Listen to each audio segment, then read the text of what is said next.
A very good evening to you, Azubuike. Thanks for joining us. Thank you, my pleasure.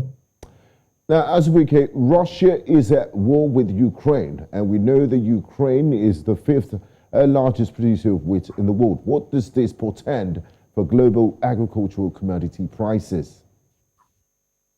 Yeah, it looks quite challenging.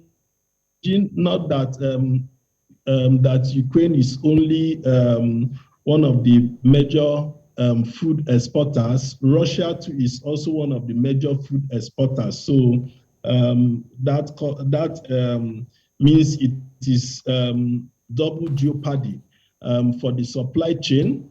And apart from the two countries being the highest exporters of wheat, they also export largely maize, barley, rye, and sunflower.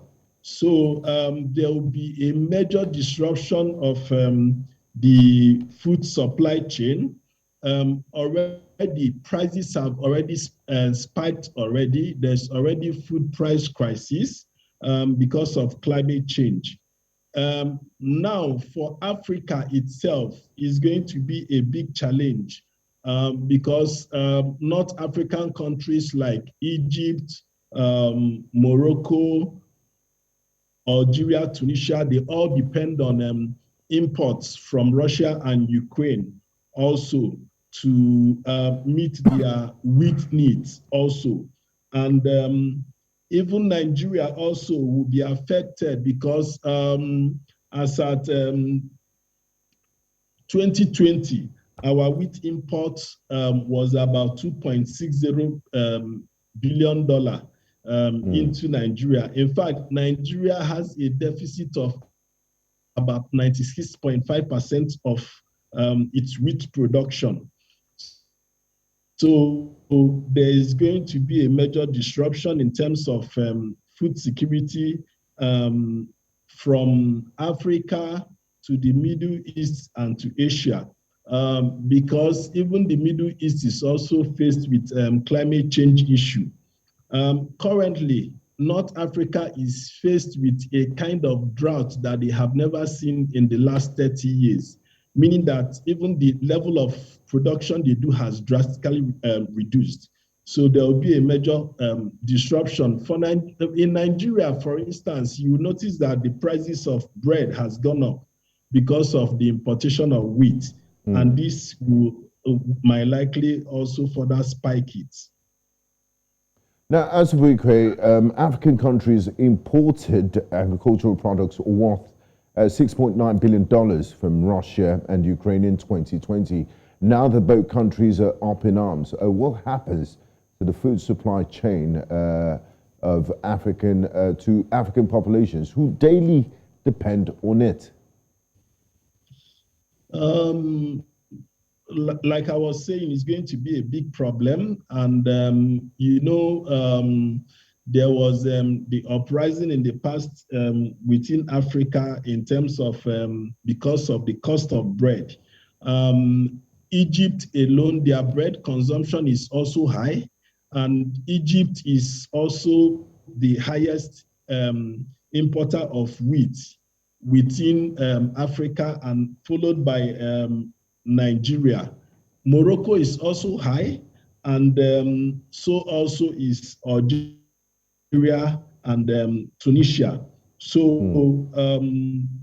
we are looking at the situation, and we know that it's going to be a whole lot of problem, even in terms of the supply for maize, sunflower, and also agricultural inputs like fertilizer and so on can also be affected by this.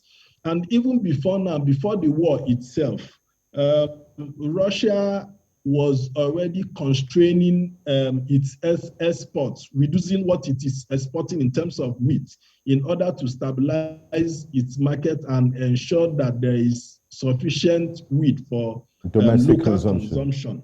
So by the time you add this war onto it, is going to be a lot more challenging. And with the inflation rate and food prices increase already, this might also further spike it and make it more challenging. Now, Azubuike, just before I let you go, it's quite interesting to know that Africa has lots of arable land, rich and fertile, from the north to the east and west of Africa. You did mention that Nigeria's imports 96% of its wheat needs, and northern African countries are highly dependent on imported wheat. Why has Africa failed to be self-sufficient even amidst all this wealth of arable land in wheat production? It's one of the major factors is lack of political will by African governments, and the political will also links to the issue of African countries not putting their money where their mouth is. Investment in agriculture is quite low across Africa. Nigeria, for example, is spending very low in agriculture. Nigeria's budget for this 2022 for the agriculture sector is not up to 2%. Meanwhile, the minimum that African Union says African countries should put to achieve 6% growth, Nigeria is doing less than 2%. Meanwhile, the minimum is supposed to be 10%. And even the little allocations also most times are not released 100%. So the capital component of the agriculture sector across board, across most African countries, the performance is low. So it means that agriculture sector is not going to grow. For managing climate change, there needs to be all-round farming through irrigation and so on. Countries like Egypt, they are doing a lot, despite the fact that they are the highest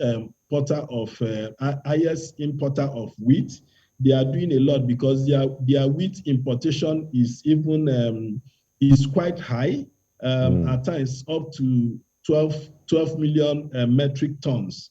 But they are also doing a lot of things in terms of irrigation. So it means that if they are not even at the level they are performing in terms of spending on irrigation and in other areas, they would have been importing more than this. Okay. So it's a matter of increased investment and targeted spending in the agriculture sector in very critical areas, like on access to credit, on extension services, on labor-saving technology, on processing facilities, on irrigation, on support to smallholder women farmers, and so on. Critical areas. Thank you very much, Azubuike Nwokoye. It's been an absolute pleasure talking to you. Thanks for sharing your insights with us on this matter.